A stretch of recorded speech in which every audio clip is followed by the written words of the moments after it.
Olá, pessoal. Meu nome é Andréia, eu sou fotógrafa, faço parte do coletivo Imagéticos e eu estou aqui hoje para falar com vocês sobre composição. Vocês já notaram a quantidade de fotografias e imagens que nós vemos todos os dias no celular? E vocês já repararam que de vez em quando vocês param para olhar uma imagem mais que outras? Pois é, são composições de imagens que se destacam.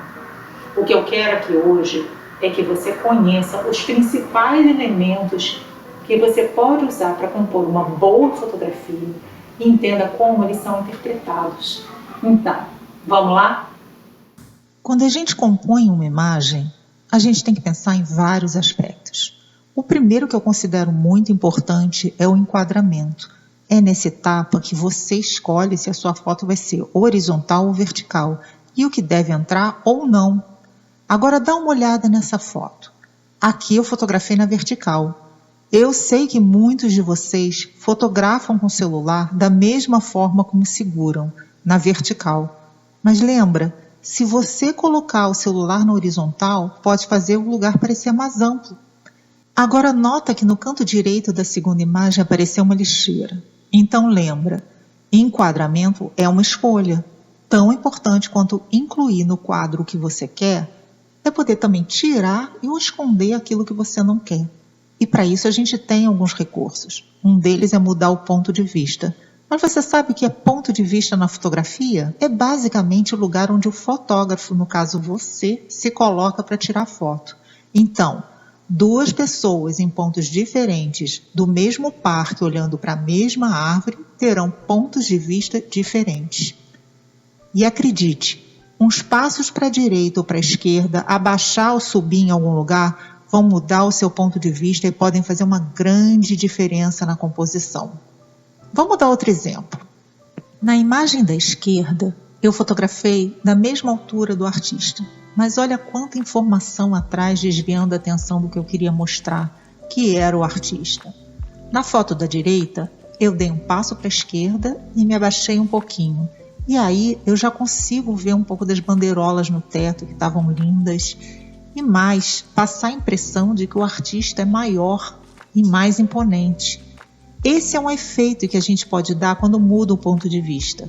Quando a gente observa de cima para baixo, ou seja, a gente eleva a câmera e aponta para baixo, o que a gente chama de plongée, que é mergulho, podemos dar a impressão de que o assunto ou a pessoa é menor, menos importante, humilde. E o contrário também é verdadeiro.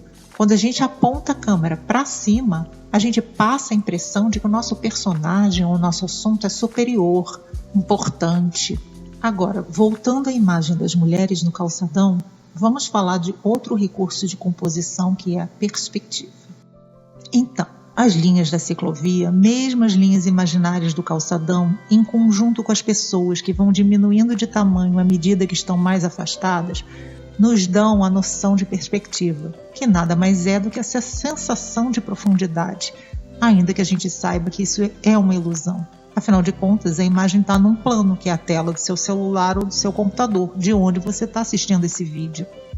Nessa outra imagem, a gente também tem as linhas da estrada, que além de criar perspectiva, ajudam também a guiar o nosso olhar para o ponto de interesse, no caso ali, o carro. Então lembra, as linhas em perspectiva dão aquela sensação de profundidade. Nota que eu tirei essa foto de um ponto de vista onde fosse possível perceber essas linhas. Então, a perspectiva depende do seu ponto de vista. Agora, conhecendo os conceitos de ponto de vista e perspectiva, você pode criar imagens interessantes, escondendo, encurtando, ou até acabando com as distâncias entre os elementos da imagem.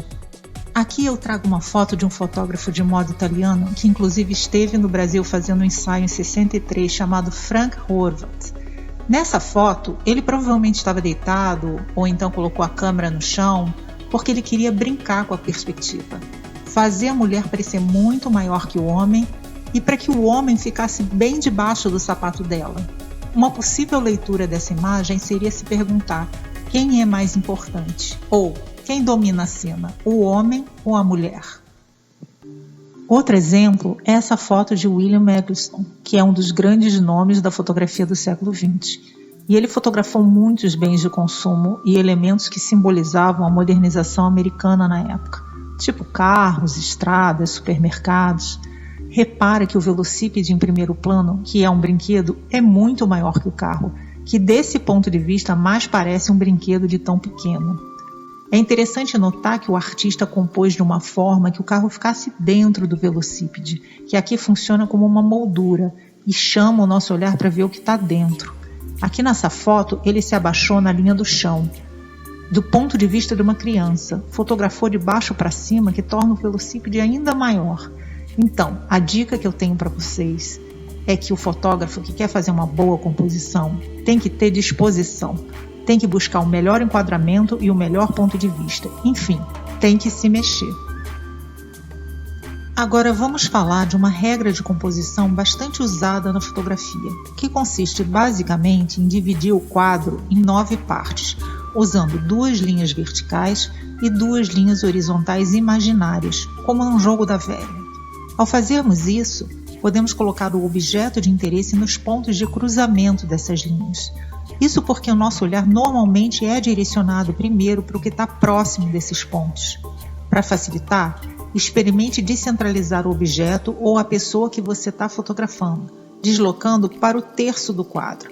Pode ser para o terço direito ou para o terço esquerdo. Isso vai depender se você quer mostrar à direita ou à esquerda o do seu assunto principal.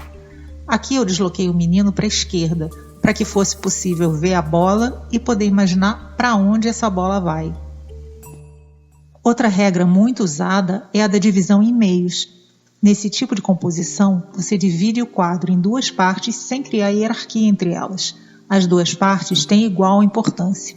Esse tipo de harmonia pode funcionar muito bem quando você tem simetria ou quando você quer centralizar o assunto. A composição também pode ser interessante para foto onde tem 2 pessoas, por exemplo, uma de cada lado. Nesse exemplo, eu usei a divisão em meios e aproveitei as linhas em perspectiva que apontam em direção ao centro da imagem. Ou seja, você também pode usar simultaneamente vários recursos de composição. Vamos falar agora de composição por luz e sombra. Todo mundo sabe que a luz é muito importante na fotografia. A fotografia é exatamente isso. A escrita com luz. Precisamos da luz para enxergar, mas é a sombra que dá o volume.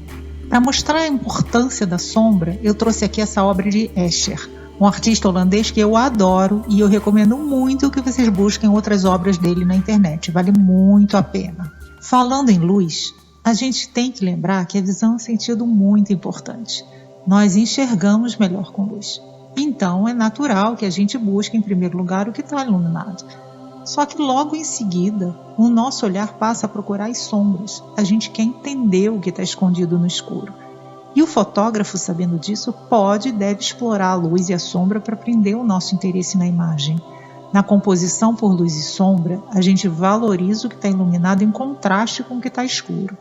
Aqui você pode ver esse contraste nas fotografias de Brassai, um fotógrafo húngaro que usou muito esse recurso e em 1932 publicou um livro com fotografias noturnas de Paris. Esse tipo de composição também ajuda a criar um clima de suspense e é muito usado no cinema em filmes de terror, por exemplo, mas não precisa ser feito só com imagens em preto e branco. É uma forma de compor que pode ser usado também na sua fotografia colorida. Que tal você experimentar uma composição por luz e sombras em cores como essa daqui? Agora, da mesma forma que a luz e a sombra, podemos usar o foco e o desfoque para guiar o nosso olhar. Normalmente, o nosso olhar procura, em primeiro lugar, o que está focado, mas em seguida a gente quer entender o que está desfocado. Usualmente, a gente foca no que está mais próximo à câmera, que é o que está em primeiro plano. E quando tem uma pessoa na imagem, é comum a gente focar nos olhos dela. O desfoque também pode ser muito útil quando você tem um fundo com muita informação ou muito colorido, como esse caso aqui. Desfocar o fundo ajuda a concentrar a atenção no que está focado. Se você fotografa com celular ou em modo automático, provavelmente a sua câmera vai tentar deixar tudo em foco, porque a máquina entende que é o que você quer, tudo focado e nítido. Mas não se preocupe, existem aplicativos de celular onde você pode brincar com desfoque depois do clique. O importante aqui é a intenção por trás da imagem. O fotógrafo tem que se perguntar o que ele quer mostrar, o que ele quer esconder e qual é a mensagem que ele quer passar. Quando a gente consegue responder esses questionamentos, a gente consegue usar as regras ou até quebrar as regras, mas com intenção. E o melhor, a gente consegue se aproximar daquilo que a gente tinha imaginado de início. Então, eu espero que vocês tenham gostado e que vocês façam agora muitas novas composições.